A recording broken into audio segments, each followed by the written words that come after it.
Hi everyone, I am Vyas Kaushik, student of Shastra deemed to be University Tanjavur. And in this module, we will be learning about probability. Before we delve into the concept of probability, let us understand an example or a random experiment. Let us consider a random experiment of rolling a die. We know that the outcomes are going to be either 1 or 2 or 3 or 4 or 5 or 6. We call this set as the sample space. And let A be the event in which you get the number 1. So the probability of event A occurring is given by probability of A, that is P of A, that is 1 by 6. Now let us define probability mathematically. Let S be the sample space and A be the event associated with the random experiment. Let N of S and N of A be the number of elements in S and A respectively. Then probability of event A occurring is given by P of A, that is probability of event A is N of A divided by N of S. Now let us think. When you roll a die, what is the probability of getting a number that is greater than 6? Yes, 0. Because when you throw a die, we already saw that you either get 1 or 2 or 3 or 4 or 5 or 6. There is no possibility that you get a number that is greater than 6. So, probability of an impossible event is 0. Now let us take what is the probability of getting a number between 1 to 6. Yes, the answer is 1. We saw that when you throw a die, you get a number between 1 to 6 only. So the probability of a definite event is 1. So now you can say that the probability of any event lies between 0 to 1 only, where 0 denotes the impossible event and 1 denotes the definite event. Now let us try solving a problem. Take a fair coin and it is tossed 4 times.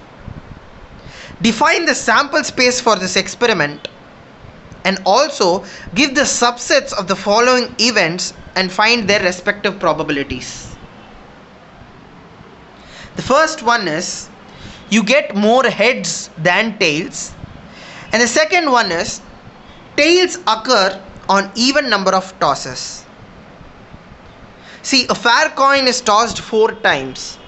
So even number of tosses is you get tail in when you do the second toss and the fourth toss. Now let us solve this. Now let us take the sample space of the given problem. We see the sample space contains all 4 heads, 3 heads followed by a tail, 2 heads, tail followed by a head, tail followed by 2 heads, a head, tail,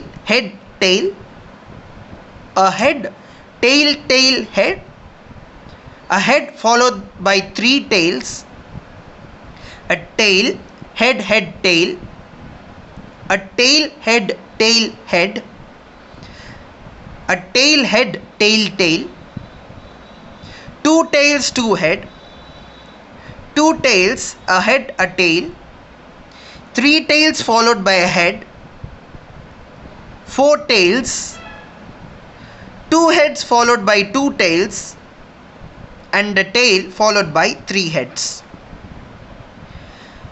If we count the sample space, there are totally 16 elements. So how did we get the 16? See, when you toss a coin, you get either a tail or a head. So there are 2 events. And when you toss the coin n times, the total number of elements in the sample set is given by 2 power n. In our case, 2 power 4, 16. So now we have got the denominator, which is 16, which is n of s. So let us consider the first part. Now let A be the event in which more heads occur than tails.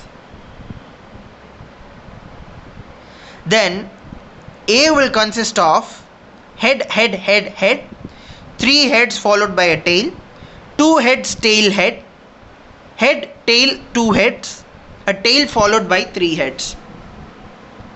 And there are 5 elements in A. If you notice A, you can see that there are more heads than tails in the elements.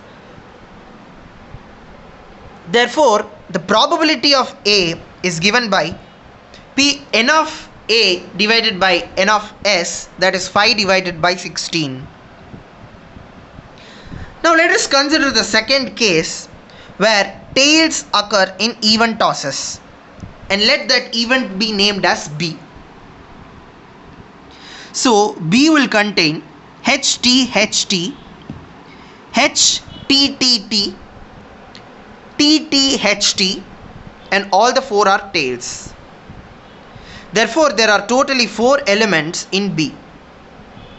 So the probability of B is n of B divided by n of S, 4 by 16, that is 1 by 4. So I'll complete this module by citing the references I used. I used probability and statistics and random processes with queuing theory and queuing networks by T. Veerarajan. And I would like to thank the MOOC on academic writing trainers for motivating me to do this lecture. Thank you everyone. Hope to meet you again on more lectures. Thank you.